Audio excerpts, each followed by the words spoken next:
আসসালামু আলাইকুম রহমতুল্লাহি ওয়া বারাকাতুহু। কিন্তু ভাবতেছি যে আমরা একটা করবো যে মুরগি পুরা কিভাবে খাওয়া যায়, ওইটা টেকনিক আর কি। আমরা মোট 5 জন আছি, 5 জনই অলস, বুঝছেন? 5 জনই অলসতার কারণে আমরা আরো আগে আনতাম, কিন্তু আনতে পারিনি আর কি। তো ভাবলাম যে নিয়ে আসি, তো ফ্রেন্ডের বললাম চল আজকে যেহেতু ছুটি, চল যাই মার্কেটে গিয়া ট্যাঙ্কিটা নিয়ে আসলাম। মুরগিটির আনলাম, সব কিছু আনলাম, আদা রসুন পেঁয়াজ যেগুলো লাগে আর কি এগুলো দিলাম, একটা বারবিকিউ মশলা দিলাম,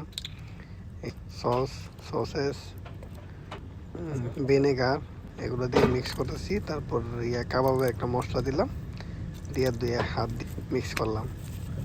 তো হাতের মধ্যে একটা গ্লাস পরলাম, একটা গ্লাস না পড়লে তারপরে আমার হাত জ্বলে, তার গ্লাসের উপর দিয়েও তারপরে রাত্রের বেলা দিকে আমার হাত জ্বলে হচ্ছে শেষ।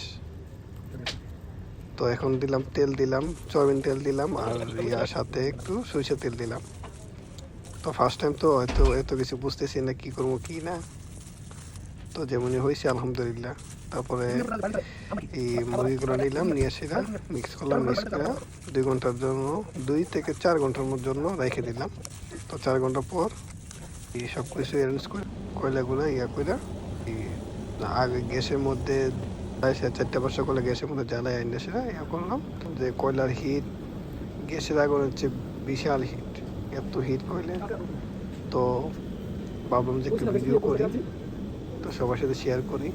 শীত সিজন আসতেছে, তো শীতের মধ্যে প্রত্যেক সপ্তাহে আমাদের হবে এটা ইনশাআল্লাহ।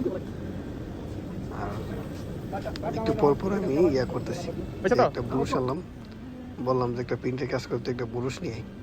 তো ও সাইডের থেকে বুরুষ আনছে, বুরুষ আনার পর বুরুষ দিয়ে আমি একটু একটু করে করে দিলাম। আমার দেখি নাহিদ দিল, এনামুল দিল, হ্যাঁ আমার দেখি একটু পরে দিতেছে এগুলো।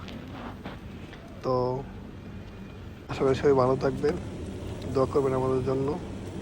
সবাই জানাবেন যে ভিডিওটা কেমন লাগলো, বাগদিল পুরা কি খাইতে চান জানাবেন। আসসালামু আলাইকুম।